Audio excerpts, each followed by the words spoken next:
नमस्कार। आज हम जिस कविता का मनन करने जा रहे हैं, पठन करने जा रहे हैं, उसका शीर्षक है सखी वे मुझसे कहकर जाते। यह कविता बीए, बीएससी, बीकॉम द्वितीय वर्ष के पाठ्यक्रम में संकलित एक सुप्रसिद्ध कविता है। यह मैथिली शरण गुप्त जी द्वारा रचित एक ऐसी कविता है जिसमें यशोधरा के मन स्थिति, उसके हृदय के विराग का बहुत ही मार्मिक एवं सजीव चित्रण किया गया है। इस कविता को पठन करने से पूर्व इसमें हमें यशोधरा और सिद्धार्थ, जो कि बाद में गौतम बुद्ध के नाम से प्रसिद्ध हुए, उनके बारे में जानना अति आवश्यक है।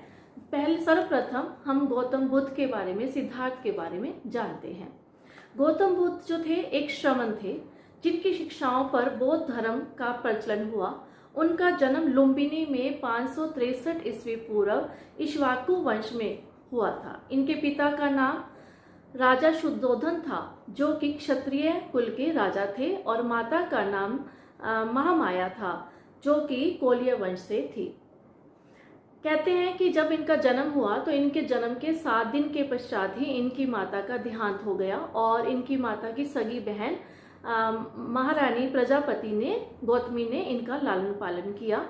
और जब इनका छोटी आयु ही थी कि इनका विवाह जो है कोलिया वंश की राजकुमारी यशोधरा के साथ, जो कि राजा सुपबद और रानी पमिता की पुत्री थी, उनके साथ इनका विवाह हो गया। विवाह के पश्चात इन्हें पुत्र की प्राप्ति हुई, लेकिन एक दिन इनका मन जो था विराग से भर गया और ये रात को सुप्त अवस्था में ही अपने पुत्र और अपनी पत्नी का त्याग करके मोक्ष प्राप्ति के लिए चले जाते हैं।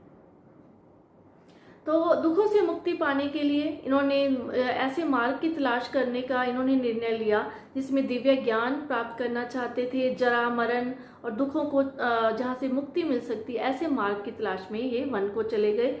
और जब इन्होंने अपनी सुबह, जब इनकी प्रातःकाल में जब इनकी पत्नी ने देखा कि उनका पति जो है वन को चले गए हैं, तो किस प्रकार से उनका हृदय द्रवित हो जाता है, उनकी यशोधरा के मन की जो पीड़ा है वो किस प्रकार से अश्रुधारा के रूप में प्रवाहित होती है, उसकी मार्मिकता का सजीव चित्रण जो है वो मैथिली शरण गुप्त जी ने इस कविता में किया है, जिसको अभी हम पढ़ने जा रहे हैं।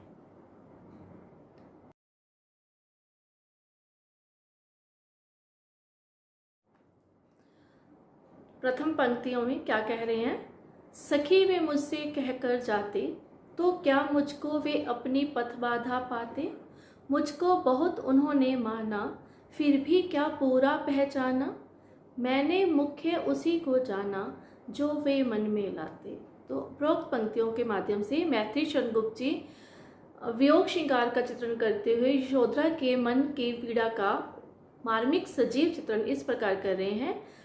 जिस समय यशोधरा ये देखती है कि उसके पति जो है उसको सुप्त अवस्था में छोड़कर, उसके पुत्र के साथ अकेला छोड़कर वो चले गए हैं, तो वो अपनी सखी से अपने मन की पीड़ा को, अपने उद्गारों को प्रकट करती हुई कह रही है, हे सखी, यदि मेरे पति मुझे बताकर वन गमन के लिए जाते, मोक्ष प्राप्ति के लिए जाते, तो क्या वे मुझे अपने रास्ते का रोड़ा पाते, अपने मार्ग में कोई बाधा पाते।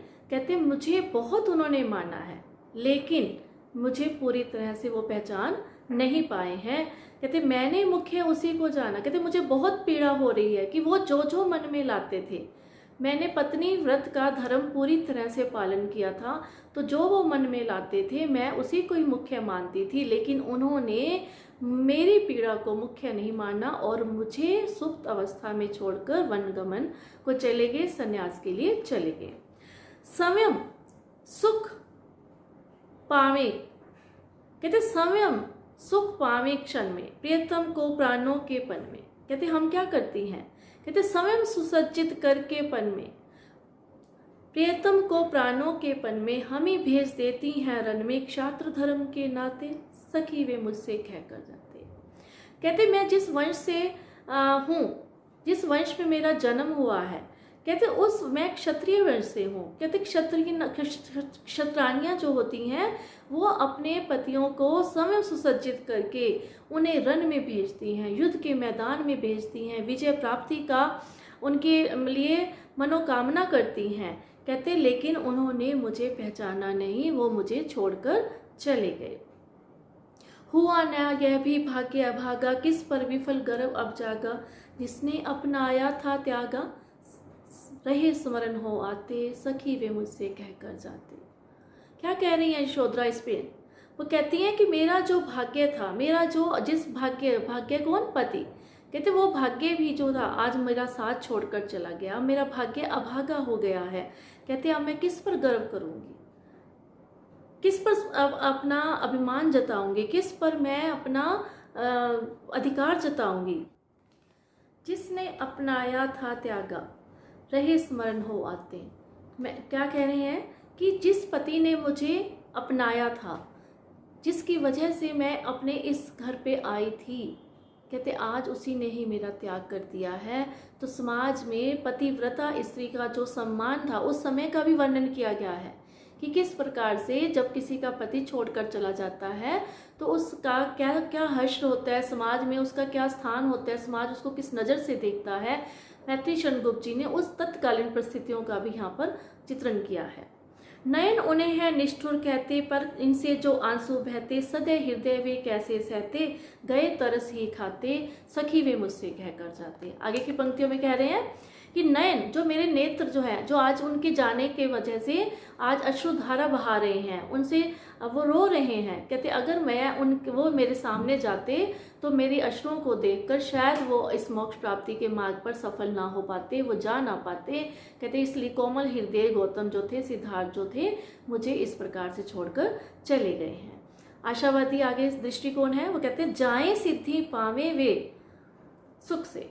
कहते वो जहाँ भी गए हैं, जिस मोक्ष प्राप्ति के लिए, जिस मनोकामना के लिए, जो लोक कल्याण की भावना के लिए वो संन्यास उन्होंने धारण किया है, कहते वो जहाँ भी गए हैं वहाँ उन्हें सुख प्राप्त हो, सिद्धियाँ प्राप्त हो, दुखी न हो वे इस जन से।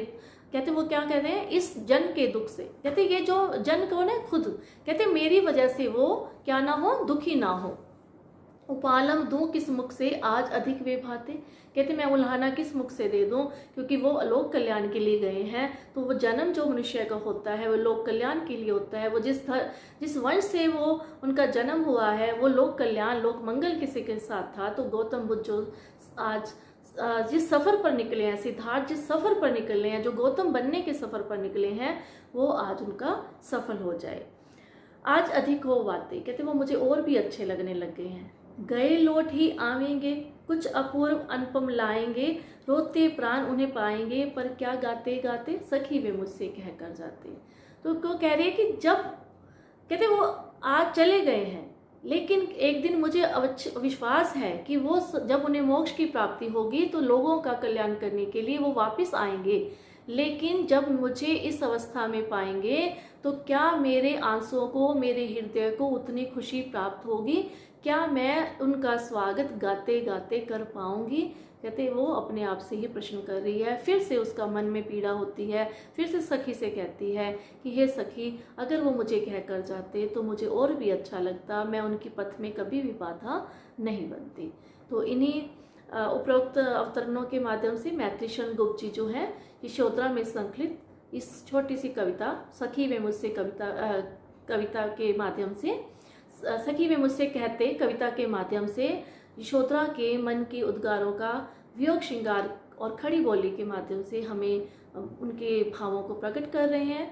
और गागर में सागर है, थोड़ी सी पंक्तियों में ही उन्होंने मार्मिकता का ऐसा अपूर्व अनोखा चित्रण किया है जो द्वितीय है, वो अनोखा है। धन्यवाद।